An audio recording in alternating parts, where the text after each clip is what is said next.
Enlazados por la vía telefónica con el abogado del presidente, el doctor Benji Espinosa. Doctor Espinosa, buenas noches. Mávila, muy buenas noches. Muy buenas noches. ¿El presidente decidió ya si asistirá el día miércoles al hemiciclo a responder ante el Congreso?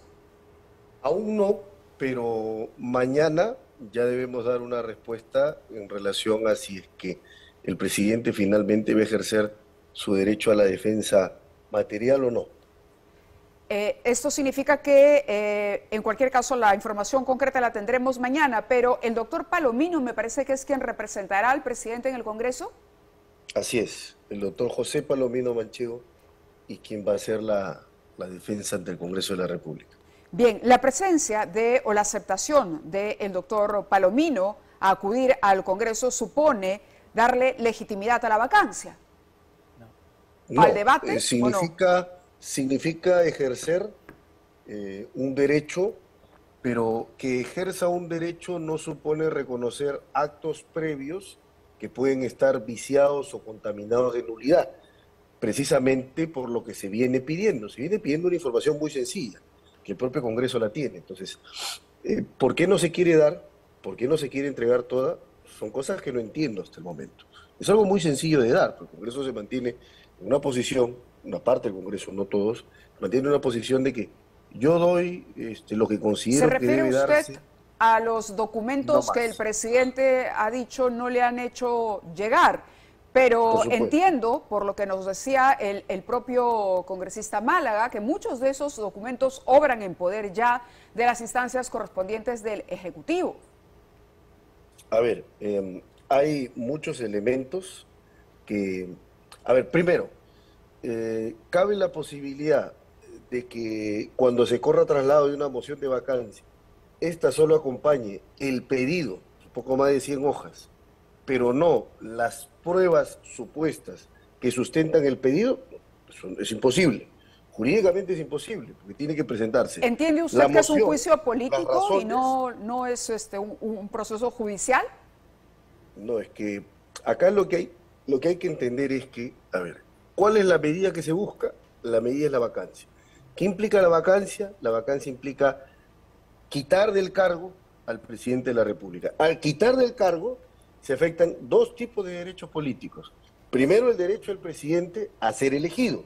Y segundo, el derecho a elegir de quienes votaron por el presidente Castillo. Entonces, cuando hay una decisión del órgano que sea, en este caso el Congreso, que puede afectar derechos humanos, como son los derechos políticos, debe respetarse las garantías del debido proceso.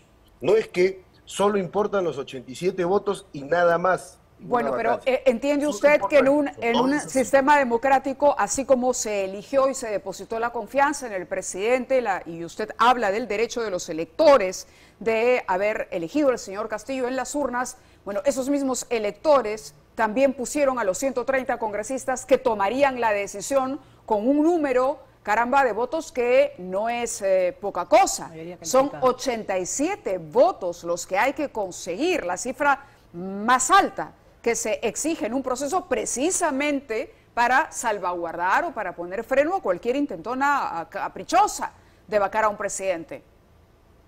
Cuando se eligen a los congresistas reciben un mandato que es actuar siempre con apego a la Constitución. ¿Eso qué significa? Que sus votos tienen que estar vinculados a lo que significa la causal que se va a discutir. Y la causal que se va a discutir es la causal de incapacidad moral permanente. ¿Coincide usted con el ministro de Justicia cuando dice que no es lo mismo la incapacidad moral que la inmoralidad? A ver, acá me parece que un punto es importante destacar. La incapacidad moral permanente, correcto, es de las personas que no pueden distinguir el bien del mal. Ese es el punto. Ahora, que se pretende hacer otro tipo de interpretaciones abiertas, amplias, es algo que la propia Comisión Interamericana en un informe de octubre llamó la atención sobre esa cláusula abierta que se pretende dar a través de la incapacidad moral permanente, porque ¿qué cosa es lo que se pretende con esta moción de vacancia? Se pretende juzgar el gobierno del presidente, pero la incapacidad moral permanente no está para definir si hay un buen o mal gobierno. ¿Por qué? Porque el presidente no tiene responsabilidad ante el Congreso, la responsabilidad la tienen los ministros. Eso es lo que hay que entender. Nosotros tenemos un sistema presidencialista con algunos matices. De acuerdo, de acuerdo. Es su evaluación, podemos discrepar y discutir amplio sobre ese tema. Usted es abogado y yo no, con esa ventaja además. Pero la pregunta es, ¿cuáles acciones, qué tipo de acciones legales podría, digamos, hacer o pedir el presidente en caso de que el Congreso logre los votos? Es decir, ¿qué es lo primero que haría? ¿Pedir un recurso de amparo? ¿Presentar un, no sé? Sí, solo si se afecta el debido proceso, se abre la posibilidad de que se pueda plantear una demanda constitucional de amparo y en ese amparo pedir una medida cautelar para que se suspenda lo decidido hasta que el amparo sea resuelto y se define en el amparo si se ha afectado al interior del Parlamento el debido proceso o no. Y en ese caso, digamos, la autoridad competente sería la que tendría que decidir sobre si se hizo, ¿no?, ante las dos opiniones contrapuestas, cuál de los dos actuó en el marco de la Constitución o no, en este caso el TC. Sería en principio la Sala Constitucional como primera instancia y como segunda instancia sería el Tribunal Constitucional, sí, porque es un amparo contra el Parlamento. Muy bien, doctor Espinosa. Bueno, es una lectura o una interpretación de parte.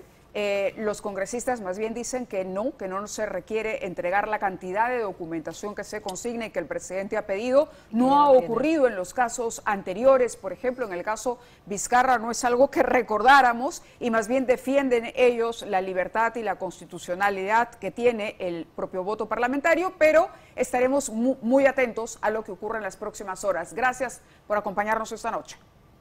Gracias, Mávila. Con la última reflexión de que finalmente deben superarse las tensiones y debe establecerse la tregua y el armisticio que ha recomendado el grupo de alto nivel de la OEA. Gracias, Mávila, por el espacio. Muy bien, a usted las gracias.